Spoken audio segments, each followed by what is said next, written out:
Maintenant, on va passer à la partie exercice. Donc, l'exercice 1.1 et 1.2, vous pouvez les découper, on va les coller sur la partie exercice. Donc, il s'agit de deux exercices avec que des additions. Donc, c'est par rapport à ce qu'on vient de voir dans la partie cours.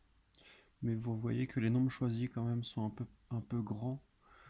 Donc, au final, on en aura marre de les représenter sous forme de jetons. Parce que c'est quand même assez long. Mais par contre, on va pouvoir réfléchir avec dans notre tête l'image des jetons.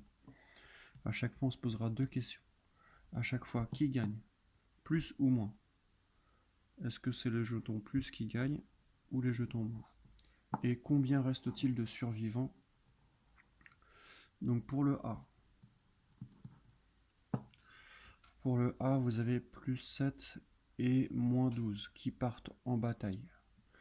Vous avez, ils s'entretuent. Donc qui gagne? Les moins sont plus nombreux, du coup, les moins gagnent. Combien reste-t-il de survivants? Donc les survivants, puisque les moins gagnent, il y en a quand même 7 moins qui sont morts tués par 7 plus. Donc du coup, il reste combien de moins gagnants? Le résultat de 12 moins 7. Alors on y va. 12 moins 7. 5.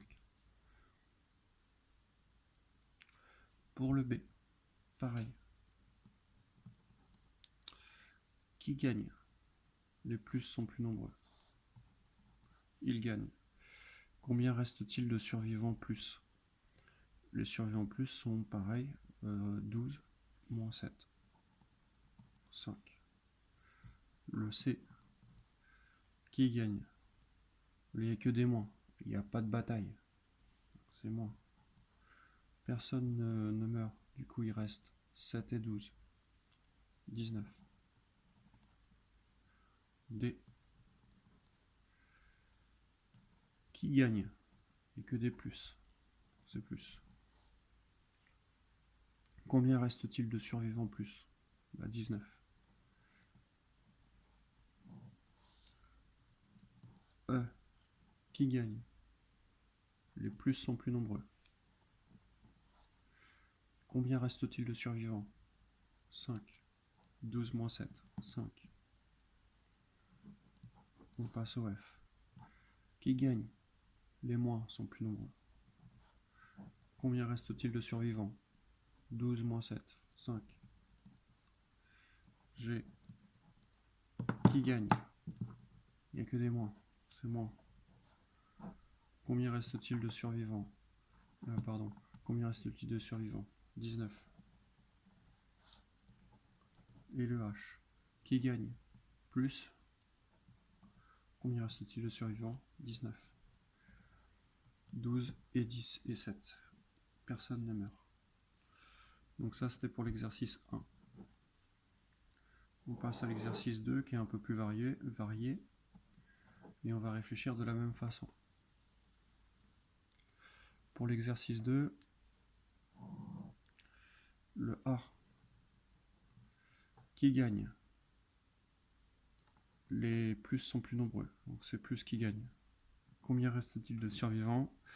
9 plus et 5 moins. Les 5 moins tuent 5 plus, il reste donc 9 moins 5, 4 plus. Le B. Qui gagne?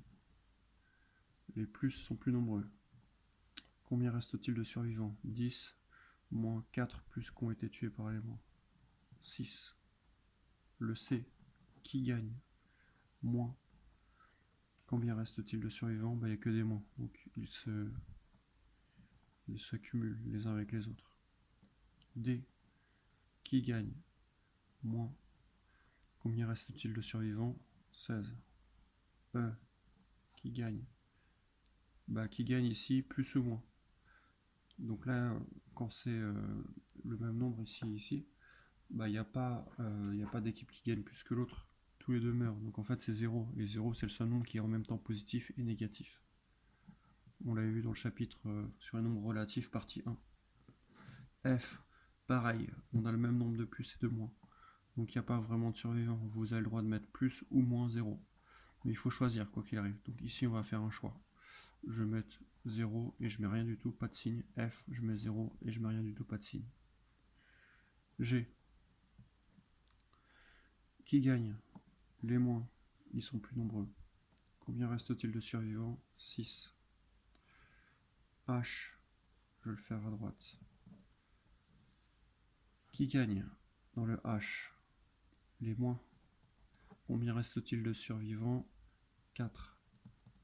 20 moins 16, ça fait 4. Le I, qui gagne? Moins et 0 ici, c'est plus 0. Donc qui gagne dans le I? Moins. Et puis en fait, vous additionnez avec 0, donc il ne se passe rien du tout. Et le J, c'est pareil. Partez de 0 et vous avez plus 17.